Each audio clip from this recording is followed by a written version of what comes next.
Bonjour.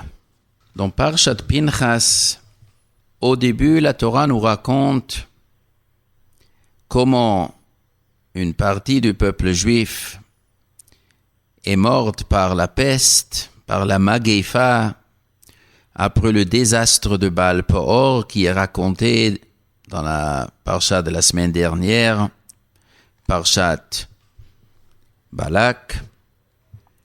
Alors, après cette histoire, la Torah nous raconte que les Juifs, ils ont fait un recensement.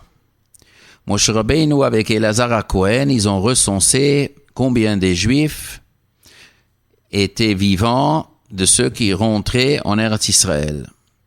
Il y avait 2 recensements dans le désert. Le premier était à la sortie d'Égypte. La deuxième année, là-bas la Torah nous raconte, ils étaient 603 000 Juifs, 550.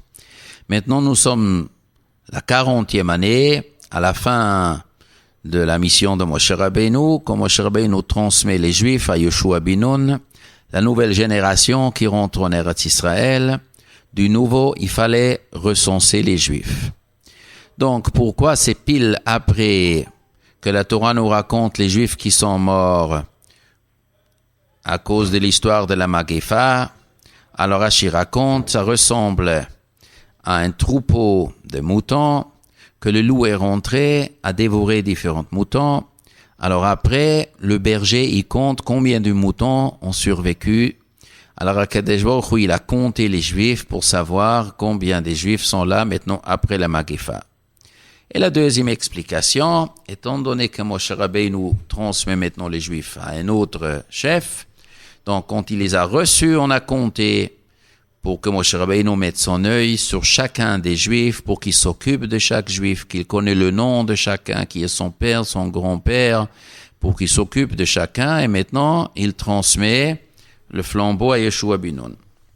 Alors, le pasuk, ici, il est très intéressant. Le pasuk, il est chapitre 26, pasuk Aleph. Le pasuk, il dit, Vayhi acharei hamagéfa. Et ce fut après la peste. Vayomer Hashem el Moshe, Hashem il dit à Moshe, Ve'el Elazar ben Aaron HaKohen les morts, ce où est Rosh Koladat ben Israël, comptez les têtes de toute la communauté juive, ben Esrim Shana Avamala, à partir de 20 ans, le Bet Abotam, d'après la maison de leur père, Kol Yotzei Tzavab Israël, tous ceux qui peuvent aller à la guerre, et donc ils ont compté tous les juifs. Ce qui est bizarre à première vue dans ce pasuk Vahi acharei hamagéfa vayomer Hashem el Moshe, c'est que après les mots Vahi acharei hamagéfa, il y a une parsha. Ça veut dire quoi une parsha? Dans la Torah existe des différents genres de chapitres. Ça veut dire des fois le texte est écrit sans s'arrêter. Et des fois, il y a un arrêt. Jusqu'à la fin de la ligne, c'est blanc. Des fois, il y a une ligne blanche, il y a un autre chapitre qui commence. Et ça, c'est une tradition depuis l'époque des prophètes. Peut-être c'est depuis l'époque de Moshe Rabbeinu ou après. Ça, c'est la halakha, comment on doit écrire les parashiotes de la Torah. Alors, normalement, quand il y a une parsha, ça veut dire un nouveau chapitre. Alors, il faut bien comprendre. Il faut toujours, entre une lettre et une autre lettre dans la Torah, qu'il y a un espace. Jamais 2 lettres, ils ont le droit de se toucher. Il faut laisser un tout petit espace, comme l'épaisseur d'un cheveu. Entre un mot et un autre mot, il faut bien sûr laisser un espace, mais un espace un peu plus large, pour qu'on comprenne qu'ici, il y a un nouveau mot qui commence. Entre une phrase et l'autre phrase, bien sûr, il y a un petit espace. Même qu'on n'est pas obligé de laisser plus d'espace entre une phrase et l'autre phrase qu'entre un mot et l'autre mot. Mais quand il y a un nouveau chapitre, ça s'appelle parsha. Il y a 2 sortes de chapitres, de demi-chapitres et des chapitres entiers. Il y a parsha setuma, parsha petucha, ici il y a un grand espace, il y a un espace un peu plus petit, mais en tout cas, il faut quand même un espace qui est beaucoup plus grand qu'entre un mot et l'autre, ou entre une phrase et une autre. Maintenant, ici, il y a une exception. La Torah dit Vahi acharei hamagefa, et c'est fut après la peste. Et le même phrase, le même passage continue, Vayomer Hashem el Moshe vel Aaron, il faut compter les Juifs. Mais au milieu de ce pasuk, il y a une parsha. Ça veut dire, dans la Torah, il est écrit Vahi acharei hamagefa, il y a un immense espace, un nouveau chapitre commence, et le pasuk continue, Vayomer Hashem el Moshe, et c'est le même pasuk, c'est le même verset. Une parsha, un nouveau chapitre dans le même verset. Alors à première vue, c'est difficile à comprendre comment un texte il est composé. Les lettres forment des mots, les mots forment des versets, plusieurs versets forment un chapitre, et après plusieurs chapitres forment un livre. Mais la différence entre un chapitre et l'autre est évidemment plus grande qu'entre un verset et l'autre. Et ici, au milieu du verset, commence un nouveau chapitre. Alors, s'il commence un nouveau chapitre, à plus forte raison qu'il faut qu'il commence un nouveau verset. Et la Torah fait le même verset qui continue, et c'est un nouveau chapitre. Mais le sens, il est, ici, la Torah nous apprend quelque chose de fondamental. Le peuple juif passe de génération en génération. Il y a souvent un changement de génération. Oui. Une fois on habite dans un pays, une fois on habite dans un autre pays. Dans une génération, il y a les parents, il y a les maîtres, les instructeurs de la génération. Après, ils meurent. Il y en a d'autres qui viennent à la place, d'autres maîtres, d'autres parents, d'autres lieux. Des fois, on change le pays, la langue, différentes choses bousculent l'histoire. Alors, il y a certaines personnes qui peuvent penser, tant qu'on est dans un pays, avec les mêmes parents, les mêmes maîtres, la même façon de vivre, bon, on continue, on vit notre judaïsme de cette forme. Mais quand des raisons nous obligent de partir, quand il y a un changement de génération, alors on crée un changement de judaïsme. On commence une autre sorte de judaïsme. Ça y est, il faut s'adapter. Il faut se moderniser. Eh bien, les idées changent. L'éducation change. Les mœurs changent. C'est ainsi, dans le monde, des fois, on ne reconnaît pas très bien certains peuples de ceux qui étaient il y a 100 ans, il y a 200 ans, il y a 300 ans, on ne les reconnaît pas. Mais comment ils ont donc changé? Ce que la Torah veut nous raconter ici. Il y avait une génération qui est sortie d'Égypte. Ils ont reçu la Torah au Har Sinaï. Ils ont vécu 40 ans dans le désert. Ils étaient les compagnons de Moshe Rabbeinu, d'Aaron HaKohen. Ils ont vu les merveilles de la sortie d'Égypte. Ils ont vécu ces merveilles dans le désert. Ça, c'est une génération. Maintenant, arrive une nouvelle génération. La génération de ces gens-là qui sont nés dans le désert, qui n'ont pas vécu la sortie d'Égypte, qui, en grande partie, n'ont pas vécu l'événement de Har Sinaï. Des gens qui vont maintenant rentrer en Eretz Israël, qui vont s'installer, et bien sûr, le mode de vie sera différent. Alors, une fois que le mode de vie sera différent, on coupe court, on se fabrique une nouvelle identité. On oublie ce qui s'est passé avant. Alors la Torah nous dit non, ce ne sera pas comme ça. Les derniers morts de ceux qui sont morts dans le désert, on sait que la génération qui est sortie d'Égypte, qui était entre 20 ans et 60 ans, sont morts. Ça, c'est une chose. Et maintenant, les derniers qui sont morts dans le désert, c'était l'histoire de Baal Peor, que la Torah nous a raconté à la fin de Parshat Balak. Vaihi acharei hamagefa. Et c'est fut après la peste. Ça y est.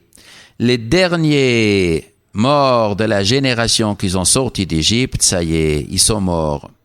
Vayomer Hashem el Moshe vel Elazar ben Aaron HaKohen les morts, la première des choses qu'Akadosh Baruch Hu il a demandé, faites un recensement du peuple juif. Qui est là? Qui est cette nouvelle génération? Ici, il y a un nouveau chapitre au milieu du Passouk. Évidemment, un nouveau chapitre. Parce qu'il y a un nouveau chapitre dans l'histoire juive qui commence. Ça y est, les derniers morts, ils ont disparu.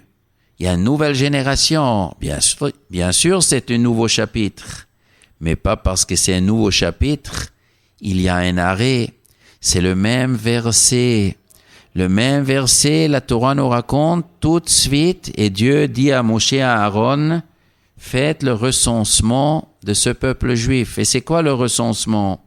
Le Bet Avotam, la Torah nous raconte tous les juifs, leurs noms, de leurs parents, de leurs grands-parents, et le passouk il continue à dire. מבין 20 שנה ומעלה, כאשר ציווה השם את משה ובני ישראל היוצאים מארץ מצרים, à partir de 20 ans et plus.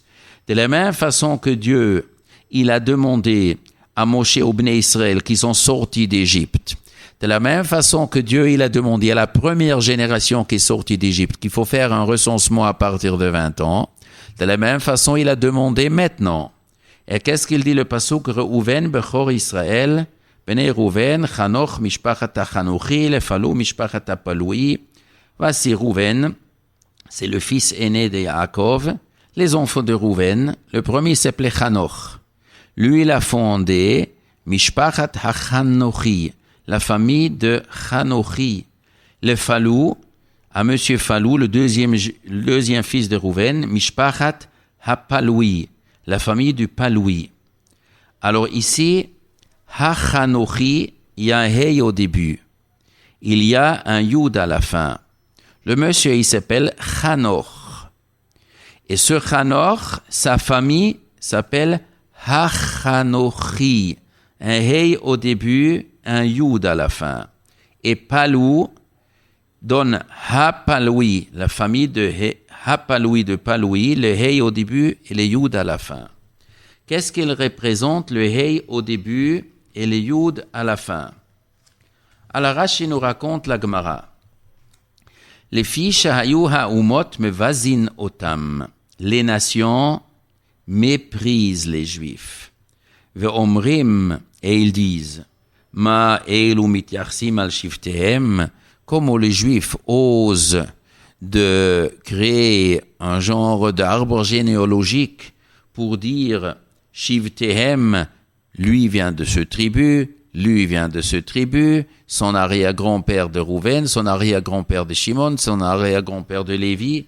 Est-ce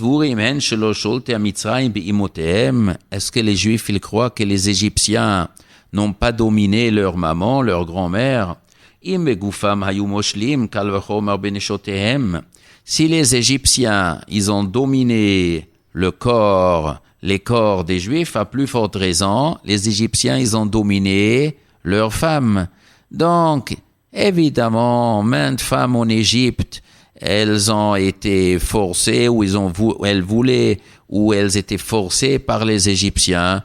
Sûrement, parmi les Juifs, il y en a beaucoup que leur père n'est ni de Rouven, ni de Shimon, ni de Lévi, mais le père, c'est un Égyptien. Comme ça, les goyim, ils se sont moqués des Juifs. Les fichach itil HaKadosh Baruch Hu shmo alehem. C'est pour ça qu'Akadosh Baruch Hu, il a mis son nom sur les Juifs. Hey mitzadze, veyud mitzadze. Ha-chanochi, ha-paloui. Mettre un hey d'un côté et le yud de l'autre côté. C'est le nom d'Hashem Yudkei. L'omar pour dire me'id ani alehem. C'est moi Dieu qui témoigne. Shehem Benei avotehem, eux sont les enfants de leur père. Vezeu shemeforash eledei David, et c'est ça que David Amelech il a dit dans Télim, Shivteika eidut l'Israël. Les tribus de Dieu, eidut l'Israël, c'est un témoignage pour les Juifs. Ça veut dire quoi? Shivteika, Ka Yud et un Hei. Hashem Hazé, ce nom de Yud Kei, Me'id alehem le shivtem, témoigne sur leur tribu. Les fichach bekulam katouf hachanochi hapaloui.